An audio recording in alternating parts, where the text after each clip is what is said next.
सभी दर्शकों को हमारा नमस्कार। आप देख रहे हैं टीवी पीटीआई न्यूज।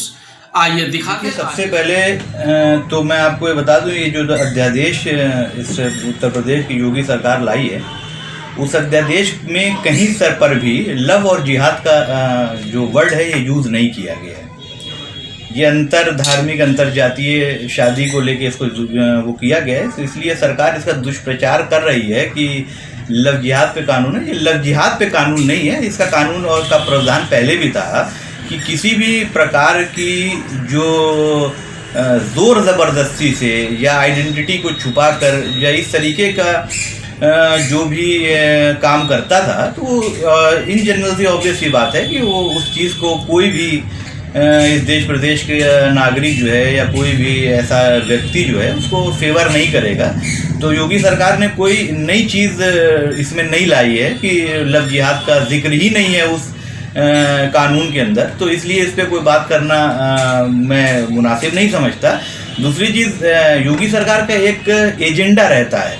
योगी सरकार का काम ये रहता है कि जब देश के प्रदेश के हालात बद से बदतर होते जा रहे हैं, हत्याएं, बलात्कार, ये सारी चीज़ें बढ़ती जा रही हैं, तो योगी जी मुद्दों को डाइवर्ट करने के लिए इस तरीके के तरह तरह के प्रोपगंडे इख्तियार करते हैं। सरकार के पास कुछ बताने के लिए नहीं है। सरकार जो है वो इस वक्त अपराधों पे नियंत्रण नहीं कर पा रही है, तो इसलिए ये सारी चीज़ों को ध्यान भटकाने के लिए योगी सरकार ने इस कानून को लेके आई है कि मुद्दा भटक जाएगा और लोग उस चीज़ों को भूल जाएंगे। लेकिन योगी जी की ये गलती है।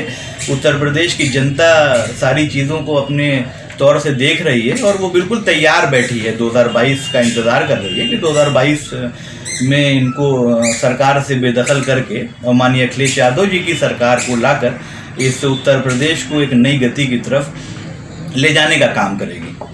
एक बिलाल सहारनपुरी साहब का एक बहुत शानदार शेर है, मुझे याद आ रहा है कि हुस्न मस्तानी के जलवों के जो आदी हो गए, अब तो बाजीराव भी जैसे फसादी हो गए। इस नए कानून पर जोधा ने अकबर से कहा, आज से जिल्ले इलाही लव जिहादी हो गए।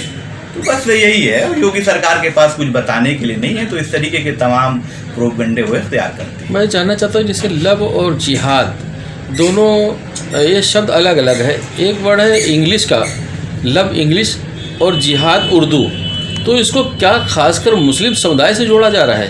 देखिए, ये सवाल आपका बड़ा वाजिब है, लेकिन ये सवाल कोई नया नहीं है। ये सवाल देखिए, बीजेपी की जो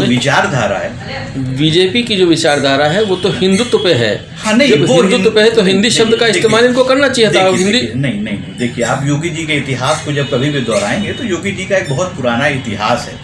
मैं योगी जी की ही बात करना चाहूँगा। योगी जी ने जैसे कि लव जिहाद कानून आया, लव जिहाद पे इंग्लिश और हिंदी, क्या सबसे ज़्यादा मोहब्बत और प्यार जो है हिंदी और इंग्लिश से ही है? इनको हिंदी, इसका मतलब हिंदी का मतलब क्या है? हाँ, मैं यही बताना आपको चाह रहा हूँ। इसको ज़रा सा, इसके लिए आपको 2017 से थोड़ा पहले जाना पड़ेगा, क्योंकि मैं गोरखपुर से हमारा थोड़ा सा ताल्लुक़ है। तो मैं आपको यही बताना चाह रहा हूँ कि योगी जी जो नाम बदल रहे हैं, ये प्रदेश की जनता और यहाँ के लोग अब देख रहे हैं इस चीज़ों को। योगी जी के पास कोई विज़न नहीं है किसी चीज़ का। योगी जी जो अब नाम बदलने की राजनीति कर रहे हैं, ये बहुत पहले से राजनीति किया करते थे। योगी जी को एक रिलीजन मत से जो है लेकर के सारी चीज़ों को वो हमेशा जोड़ के रखते हैं। उर्दू बाज़ार का नाम हिंदी बाज़ार, उन्होंने तमाम नाम उन्होंने गोरखपुर के अंदर भी बदलने का काम किया है। तो इसलिए इसमें जो जॉइंट आप बता रहे हैं कि लव और जिहाद का मतलब है कि लव की कोई रूपरेखा नहीं हो सकती। लव प्यार जो है वो एकदम एक अलग चीज़ है। प्यार के साथ आप जिहाद को जोड़कर ये सिंबल देना चाहते हैं कि हम किसी भी मुसलमान और दूसरे धर्म की शादियों पे ये रोक लगाने की कोशिश है, तो इसमें इसका कोई औचित्य नहीं लगता है। नहीं, इससे पहले भी भारतीय जनता पार्टी के वरिष्ठ नेताओं ने भी गैर मुस्लिम लड़कियों से शादी की है, तो क्या उस पर सवाल नहीं उठाया जा सकता है? देखिए, यही तो बड़ा मज़े की बात है कि बीजेपी के नेता और बीजेपी के लोग करें तो वो लव है, और कोई दूसरा नागरिक करे तो वो लव और जिहाद है। तो ये तो बड़ी शर्म की बात है और बहुत मजाक की बात है। ये दिखता है कि सरकार संवेदनशील नहीं है, सरकार बलात्कार इस प्रदेश के अंदर इतने बड़े पैमाने पर उनके मंत्री नेता बलात्कार में सम्मिलित हैं और सरकार उस पर कोई एक्शन नहीं ले रही है। इतनी हत्याएं हो रही है, ब्राह्मणों के ऊपर जो है पूरी तरीके से जो है एक जुल्म और ज़्यादती हो रही है। तो सरकार की ये दर्शाता है कि ये सरकार की नाकामी है और बहुत दिन तक ये चलने वाला नहीं है। 2022 में मैं एक बार बहुत ही कॉन्फिडेंस के साथ में ये कह सकता हूँ कि 2022 में उत्तर प्रदेश के लिए वाकई में अच्छे दिन आएंगे जब माननीय अखिलेश यादव जी उत्तर प्रदेश की गद्दी पे बैठेंगे।